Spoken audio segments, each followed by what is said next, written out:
Hello बच्चों, कैसे हो आप लोग? बढ़िया हो? शुरू करें सेशन। चलो, शुरू करने से पहले आज हम आपको कल यानी नोटिफिकेशन आ चुका है यूपी में, यूपी कांस्टेबल भर्ती 2025। कल हमारी लास्ट मोमेंट पे 2025 जैसे बीतने ही वाला था कि कल लगभग वही 3 या 4 बजे नोटिफिकेशन आया यूपी कांस्टेबल भर्ती का 32,679 प्लस वैकेंसी। ये तो बहुत खुशखबरी की बात है यूपी वाले बच्चों के लिए, क्योंकि जाते जाते 2025 लगभग यूपी कांस्टेबल जो इतने समय से इंतजार था बच्चों को, जो बच्चे तैयारी कर रहे थे यूपी कांस्टेबल का और अन्य एग्जामों का, तो उनके लिए बहुत लाभदायक हुआ, बहुत फायदेमंद हुआ कि अब 32,679 वैकेंसी आ गई है बच्चों। अब बढ़िया फॉर्म फिल करके, फॉर्म को अच्छे से चेक करके तैयारी में जुड़ जाइए। हम इसके लिए ला रहे हैं स्पेशल बैच यूपी कांस्टेबल के लिए, ठीक है। हम इसमें मैथ, अभी हम उसके बारे पूरी जानकारी आपको बता देते हैं। आप हमारे चैनल के साथ जुड़ जाइए कि यूपी कांस्टेबल में क्या रिक्वायरमेंट है, कितनी एज लिमिट है, सिलेबस क्या है, पूरा अपडेटेड में इस संपूर्ण वीडियो में देखेंगे। तो आप हमारे चैनल के साथ जुड़ जाइए और हमारी वीडियो पर बने रहिए। तो हम शुरू करते हैं आज संपूर्ण जानकारी इस यूपी कांस्टेबल के बारे में जो नोटिफिकेशन आया हुआ है। तो शुरू करो मेरे भाई, चलो।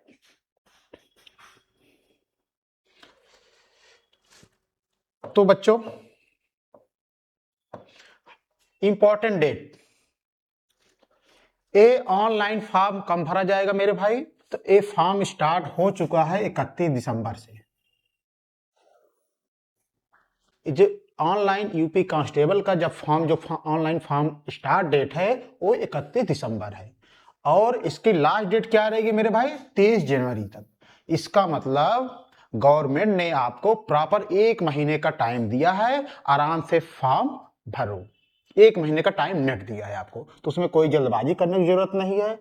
आप फॉर्म को एक बार दो बार उसका नोटिफिकेशन पीडीएफ पढ़ लो, उसके बाद क्या क्या रिक्वायरमेंट है आप उसके अनुसार फॉर्म भरो, फॉर्म में गलती मत करना, ठीक है। इसके बाद जो फी पेमेंट का भी बता दिया है कि आपको 30 जनवरी तक फी पेमेंट करना है। हैं, जो फीस पेमेंट बाद में होता है या उसी समय कर देते हो, तो जो फीस पेमेंट का लास्ट मोमेंट है वो 30 जनवरी में दिया है, ठीक है। और ये फीस आप तक कब तक सबमिट हो जाएगी? वो ऑनलाइन पोर्टल पे 2 फरवरी तक। जैसे मान लो 30 जनवरी तक, तो अपडेट कब तक हो जाएगा? वो गवर्नमेंट जो पोर्टल पे है वो 2 फरवरी तक हो जाएगा। तो आपको स्टेटस दिखाने लगेगा कि आप फॉर्म भर दिए हो, आपका एक्सेप्ट हो गया है, फीस रिसीव्ड हो गई है कि नहीं, वो 2 फरवरी तक आपके बाद दिखाना शुरू कर देगा, ठीक है। तो ये रहा हमारा इंपॉर्टेंट डेट कि फॉर्म कब भरा जाएगा, कब तक उसकी लास्ट डेट रहेगी, फीस डिपॉजिट की लास्ट डेट क्या रहेगी, और कब तक वो एक्सेप्ट हो जाएगा, ठीक है। यहां तक तो आपको जानकारी हो गई है। अब हम चलते हैं नेक्स्ट वाले पे। अगले स्लाइड में है कि गवर्नमेंट ने फीस क्या रखा है यूपी कांस्टेबल का। तो मेरे भाई जो फीस है वो मात्र 500 रुपए है, और ये किसके किसके लिए है? तो मेरे भाई ये जनरल के लिए है।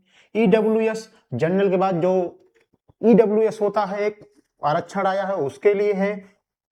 ओबीसी के लिए है और ईबीसी के लिए 500। इसका मतलब जनरल, ईडब्ल्यूएस, ओबीसी, इन सब के लिए जो फीस रखी गई है वो 500 रखी गई। और मेरे भाई सॉरी, बीसी और ईडब्ल्यूएस के लिए, ओबीसी के लिए नहीं, ओबीसी के लिए 400 है। जो एससी एसटी ओबीसी के लिए उनका 400 रखा गया। आपके रियायत बढ़ता है, कुछ अपडेट हुआ है, आपके नया अपडेट हुआ है। पहले क्या था, ओबीसी इसमें मिलाकर के 500 रखा जाता, तो यानी आपकी 100 रुपए कम किया है। तो यानी एससी एसटी ओबीसी की जो फीस रखी गई मेरे भाई वो 400 रुपए है। अब बच्चों, फीस पेमेंट का जो प्रक्रिया है वो ऑनलाइन है। आप डेबिट कार्ड से भी कर सकते हो, फोन पे भी, पेटीएम भी, एसबीआई, उसमें ऑनलाइन ट्रांजेक्शन ऑनलाइन भी कर सकते हो। देखो दिया, हमने बता दिया हूँ, डेबिट कार्ड से, क्रेडिट कार्ड से, इंटरनेट बैंकिंग से, आईएमपीएस से, कैश कार्ड या मोबाइल वॉलेट से। तो सबसे पहले मेरे हिसाब से आप डेबिट कार्ड से करो, इसमें कोई परेशानी नहीं होती। क्योंकि मैं अधिकतर, मेरा अनुभव, मैं भी फॉर्म डालता था, मैं भी एग्जाम दिया हूं, तो मैं अधिकतर ऑनलाइन डेबिट कार्ड से करता था। ये बहुत बेस्ट तरीका होता है कि बस में नंबर डालो, लास्ट में पिन कोड डालो, आराम से हो जाता है। तो ओटीपी आएगा, सबमिट कर दो, आराम से। तो इस तरह से प्रक्रिया रहेगी। कितनी फीस है, कितनी ईडब्ल्यूएस के लिए है, कितनी ओबीसी के लिए है, जो ऑनलाइन पेमेंट का मोड है वो किस किस तरह से है, इसमें मैं सब आपको पीपीटी में बता दिया हूं। यहाँ पे कोई दिक्कत आती है तो आप हमारे यूट्यूब चैनल के प्लेटफॉर्म पे आप कमेंट करके पूछिएगा सर कि ये कैसे होगा, तो उसमें आप पूरी जानकारी आपको दे दूंगा। ठीक है, अब हम चलते हैं अगले स्लाइड में, कुछ और जानकारी हासिल करते हैं।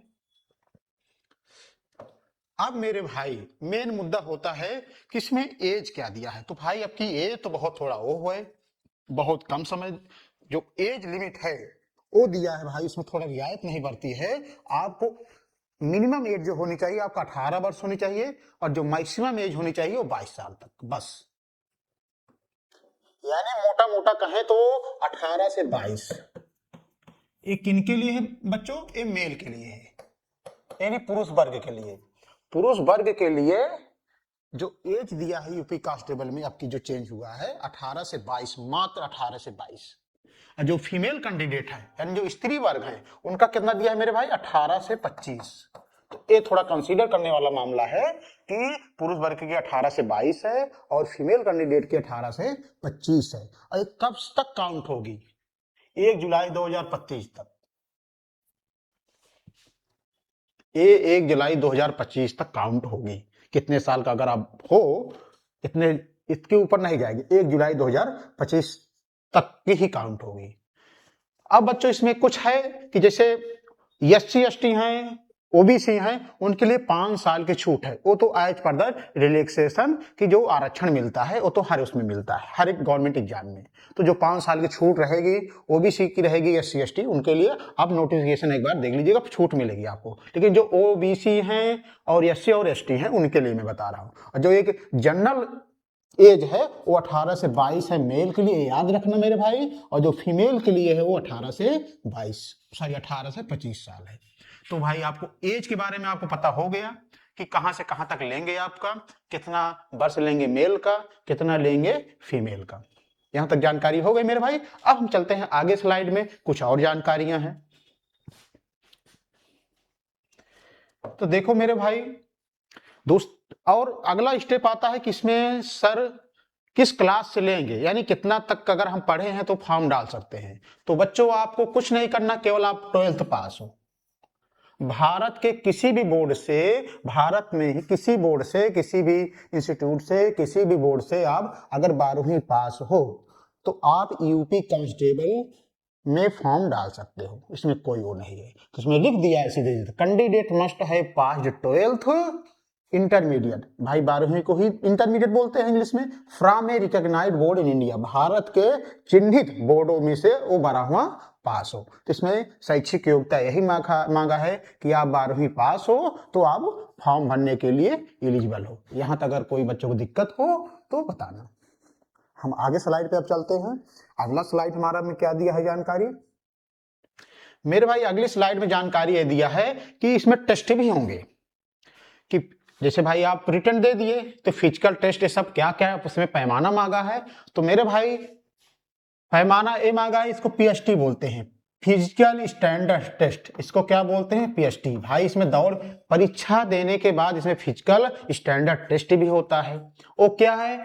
अगर आप जनरल हो, ओबीसी हो और एससी हो तो 168 सेंटीमीटर यानी ऊंचाई मांगा है। यानी आपकी लंबाई कितना होना चाहिए मेरे भाई? 168 सेंटीमीटर। तो घर पे नाप लेना आप अपना फीता से, जो दर्जी वाला फीता होता है आप उससे नाप लेना कि हम 168 सेंटीमीटर हैं कि नहीं। अगर 168 से कम हो तो आप फिर फॉर्म बन जाएंगे।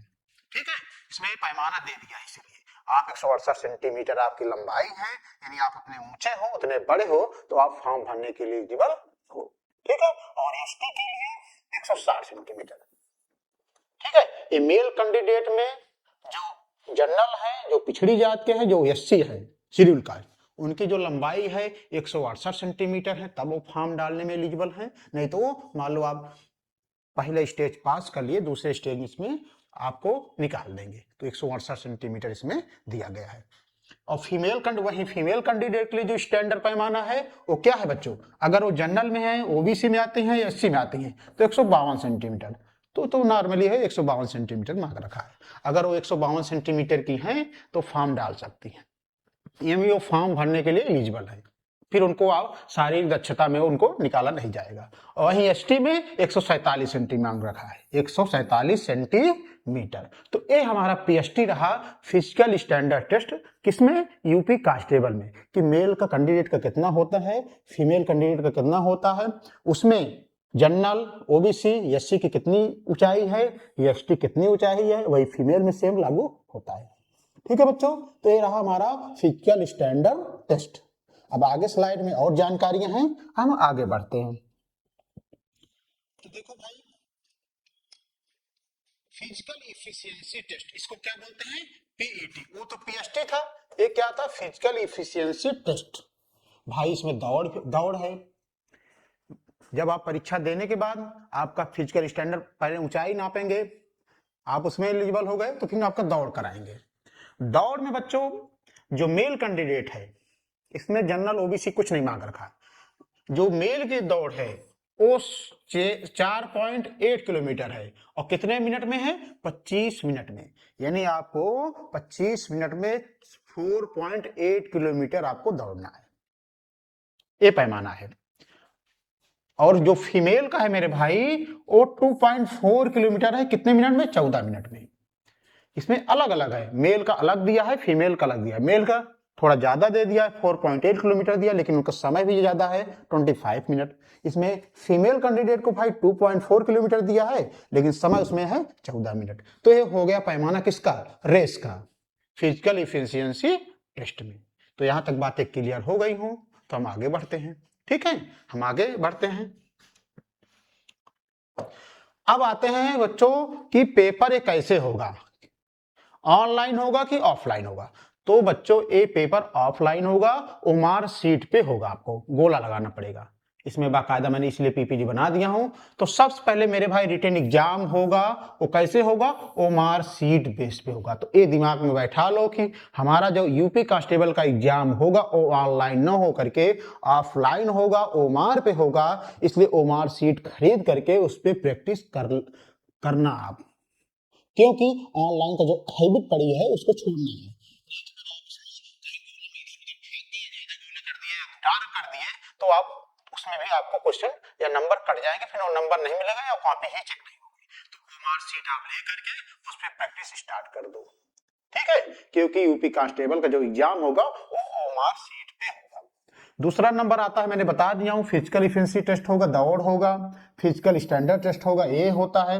इसके बाद डॉक्यूमेंट वेरिफिकेशन, इसको बोलते हैं डीवी। तो आप जो फॉर्म में डाले हो कि मैं हाई स्कूल में मेरी जन्म तिथि इतनी है, इतना रोल नंबर है, इतना नंबर है, 12th में इतना नंबर है, इतना, ये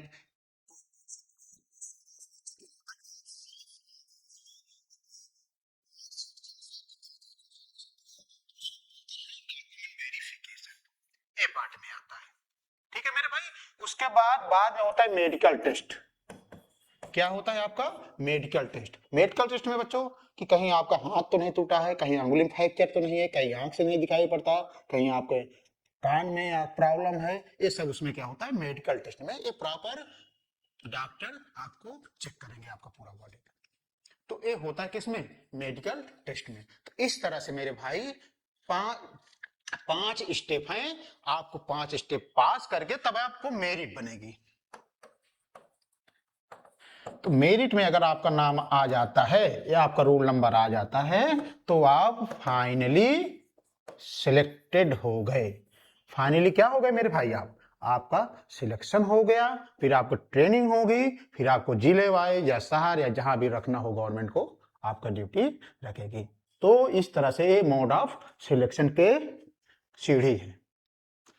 ठीक है मेरे भाई, तो अब मेन जो इंपॉर्टेंट है रिटन एग्जाम, इसका हम देख लेते हैं सिलेबस क्या है, क्या क्या पढ़ना है। पहली सीढ़ी बता रहा हूं, क्या क्या पढ़ना है, कैसे पढ़ना है, कितना ड्यूरेशन होता है, कितने क्वेश्चन आते हैं, ये सब जान लेना बहुत जरूरी है। क्योंकि जब तक आपको सिलेबस जानकारी नहीं रहेगी, कितने क्वेश्चन आते हैं, कितने नंबर के आते हैं, क्या निगेटिव मार्किंग है या नहीं है, तो आप एक स्ट्रेटजी के अनुसार आप तैयारी नहीं कर पाओगे। तो वही है कि कहीं कम नंबर पाते हो, कहीं ज्यादा नंबर पाते हो, इसलिए आपका सिलेक्शन कुछ नंबरों से या ज्यादा नंबरों से आपका रह जाता है। तो एक स्ट्रेटजी अनुसार आप तैयारी करो, पूरा सिलेबस पहले देखो, उसका मॉक टेस्ट लगाओ। आप हमारे यूट्यूब चैनल के साथ जुड़े रहोगे तो मैं आपको मॉक टेस्ट लगवाऊंगा, पूरा सिलेबस के अनुसार आपको कवर करवाऊंगा तो कहीं दिक्कत नहीं आएगी। तो शुरू देख लेते हैं हम सिलेबस का। क्या है सिलेबस मेरे भाई? पहले क्वेश्चन देख लेते हैं। तो बच्चों जो इसमें सिलेबस है तो ये अमूमन हर एक एग्जाम में घूम फिरा करके यही सिलेबस होता है यूपी स्पेशल में। जैसे जनरल नॉलेज बच्चों ये क्या है? सामान्य ज्ञान। क्या है मेरे भाई? सामान्य ज्ञान, जनरल नॉलेज बोलते हैं। इसके क्वेश्चन लगभग 38 क्वेश्चन आते हैं यूपी कांस्टेबल में और नंबर होता है 76, यानी एक क्वेश्चन 2 मार्क रहता है। ठीक है, तो जो जनरल, इसमें पहली बात तो जानो कि जनरल नॉलेज है। जनरल नॉलेज के क्वेश्चन 38 आते हैं, जो मार्क देके जाता है 76। इसके बाद आता है मेरे भाई जनरल हिंदी है। इसके क्वेश्चन जो आते हैं 37 क्वेश्चन आते हैं और ये मार्क देता है 74। इसके बाद न्यूमेरिकल एबिलिटी, जिसको गणित बोलते हो, मैथ बोलते हो, इसमें क्वेश्चन रहते हैं 38 मेरे भाई, ये नंबर 76 देता है। इसके बाद रीजनिंग, जिसको बोलते हैं तर्क शक्ति, तर्क बुद्धि, इंटेलिजेंसी, इसमें क्वेश्चन 37 आते हैं, मार्क देता है 74। तो इस तरह से मेरे दोस्तों टोटल मिलाकर के यूपी कांस्टेबल में 150 क्वेश्चन आते हैं और एक क्वेश्चन 2 नंबर का है तो टोटल मार्क आपको 300 मिलेंगे।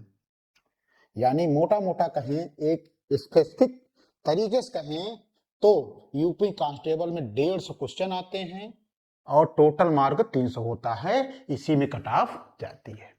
ठीक है, और ये पूरा एग्जाम जो 150 क्वेश्चन होते हैं, आपको कितने समय में सॉल्व करना रहेगा मेरे भाई? 2 घंटे। इसके लिए 120 मिनट मिलता है। आपको 150 क्वेश्चन करने में आपको 2 घंटा समय मिलता है, यानी जो एग्जाम होता है यूपी कांस्टेबल का वो 2 घंटे का होता है। अब की जो अपडेट आया है, इस बार यूपी गवर्नमेंट ने निगेटिव मार्किंग हटा दिया है, यानी आप चाहे सही कर रहे हो या गलत कर रहे हो उससे कोई फर्क नहीं पड़ता। तो इस समय आपके लिए अच्छे सुनहरा मौका है कि अगर क्वेश्चन आपका गलत भी हो रहा है तो उसको नेगेटिव नहीं किया जाएगा, उस पर निगेटिव मार्किंग होगी ही नहीं। इसलिए साफ साफ क्लियर नोटिफिकेशन आ गया, इस बार निगेटिव मार्किंग हटा दी गई है। ए प्लस वैल्यू है आपका, ए प्लस मार्क है बच्चों के लिए। तो बच्चों आप तन मन धन से एक स्ट्रेटेजिक प्लान से, डेली रूटीन से टाइम टेबल तैयार करके आप पढ़ना स्टार्ट कर दो। मैं यूट्यूब चैनल पे आपको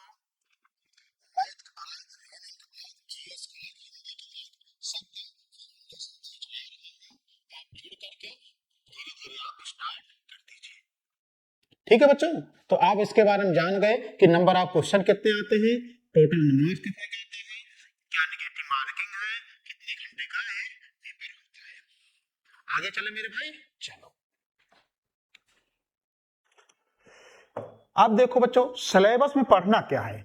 अब बच्चे कंफ्यूजन में रहते हैं कि सर सामान्य ज्ञान में कौन कौन सा टॉपिक पढ़ना है, तो मैं इसलिए पीपीटी बना दिया हूं आपको कि सबसे पहले सिलेबस है, आपको सिलेबस पढ़ना है कि क्या क्या हिस्ट्री पॉलिटी में कौन कौन सा चैप्टर क्या आता है। ये बहुत महत्व, अगर आप इसके अकॉर्डिंग पढ़ते हो भाई तो आपका सिलेक्शन होगा।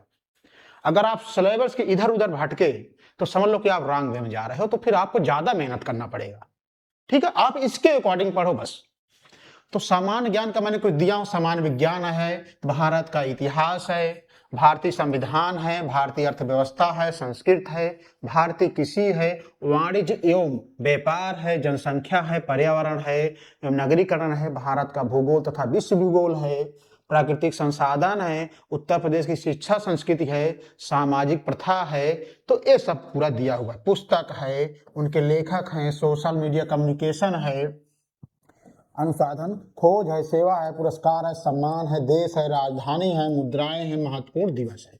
तो बच्चों ये पूरा जनरल नॉलेज का ये सिलेबस है, आप इसको एक बार ध्यान से आप रीड कर लीजिए। ठीक है, अब बच्चों हम आते हैं हिंदी पे। सामान्य हिंदी, जनरल हिंदी में क्या क्या पूछेगा। तो मेरे भाई जनरल हिंदी में देखो सिलेबस क्या है, हिंदी और अन्य भारतीय भाषाएं। ठीक है, हिंदी व्याकरण का मौलिक ज्ञान, हिंदी वर्णमाला, तद्भव तत्सम, पर्यायवाची, विलोम, अनेकार्थ, वाक्यांशों के स्थान पर एक शब्द, समरूपी भिन्नार्थक शब्द, अशुद्ध वाक्यों को शुद्ध करना, लिंग, वचन, कारक, सर्वनाम, विशेषण, क्रिया, काल, वाच्य, अव्यय, उपसर्ग, प्रत्यय, संधि, समास, विराम चिन्ह, मुहावरे एवं लोकोक्तियां। ठीक है, रस, छंद, अलंकार आदि ये सब पूछेगा। इसके बाद तीसरा पॉइंट, अपठित शब्द, 4 प्रसिद्ध कवि, लेखक एवं उनकी प्रसिद्ध रचनाएं। हिंदी भाषा में पुरस्कार, विविध और अन्य। तो ये पूरा किसका सिलेबस होगा भाई मेरे? ये हिंदी का, यानी जनरल हिंदी का ये जो पूरा सिलेबस दिया हुआ है आपको पढ़ना है। ठीक है, अब देखो अगले स्लाइड में क्या है। अगले स्लाइड में है भाई मेरे मैथ, कि गणित में कहां कहां से पूछेगा।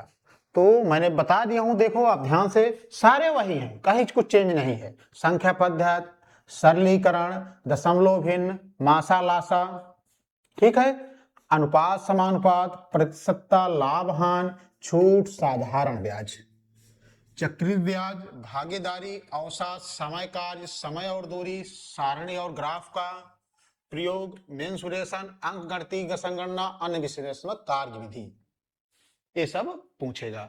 लॉजिकल तार्किक आरेख, संकेत, संबंध विश्लेषण, प्रत्यक्ष ज्ञान बोध, शब्द रचना,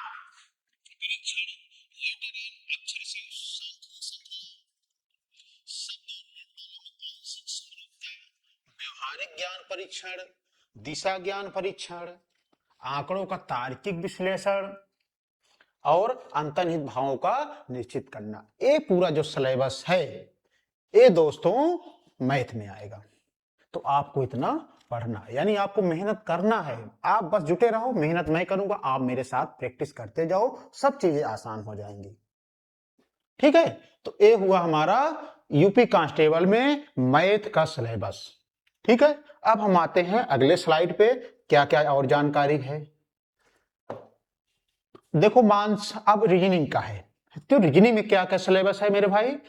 मानसिक अभिरुचि, बुद्धि लब्ध एवं तार्किक क्षमता में संबंध, आंशिक समानता परीक्षण, असमान को चिन्हित करना, श्रृंखला पूरी सीरीज है, कोडिंग डिकोडिंग है, दिशा ज्ञान परीक्षण है, रक्त संबंध है, वर्णमाला पर आधारित प्रश्न है, समय क्रम परीक्षण है, बेनारे का चार सदृश परीक्षण है, गणितीय योग्यता परीक्षण है मेरे भाई, क्रम में व्यवस्थित करना, समरूपता, समानता, भिन्नता, खाली स्थान भरना, समस्या को सुलझाना, विश्लेषण निर्णय, निर्णायक क्षमता, दृश्य स्मृति, विभेदन क्षमता, परिवेक्षण, संबंध, अवधारणा, अंकगणितीय तर्क, शब्द और आकृति वर्गीकरण, अंकगणितीय संख्या श्रृंखला, और क्या दिया मेरे भाई? अमूर्त विचारों और प्रतीकों तथा उनके संबंधों से सामंजस्य की क्षमता। ये पूरा रीजनिंग का सिलेबस है, किसका? यूपी कांस्टेबल का। तो मेरे भाई इस तरह से यूपी कांस्टेबल में general knowledge, general Hindi, math और रीजनिंग, ये चार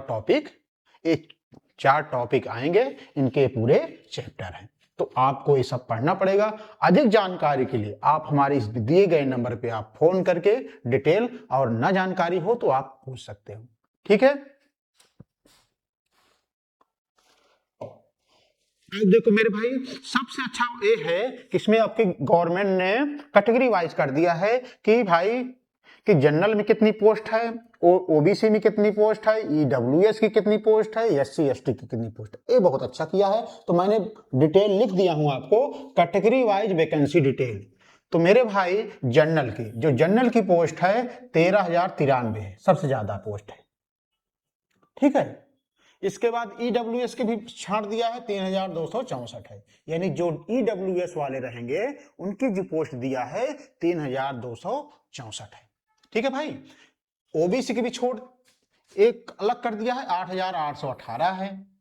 एससी के लिए भी अलग कर दिया है, 6,857 है। और एसटी के लिए भी अलग कर दिया है, 647 है। तो बच्चों आपके गवर्नमेंट ने क्या किया है, सबको अलग अलग बांट दिया है कि जनरल में कितनी वैकेंसी है, ईडब्ल्यूएस की कितनी वैकेंसी है, ओबीसी की कितनी वैकेंसी है, एससी की कितनी वैकेंसी है, एसटी कितनी वैकेंसी है। तो ये अच्छा काम है। ठीक है, एक कैटेगरी वाइज वैकेंसी डिटेल थी।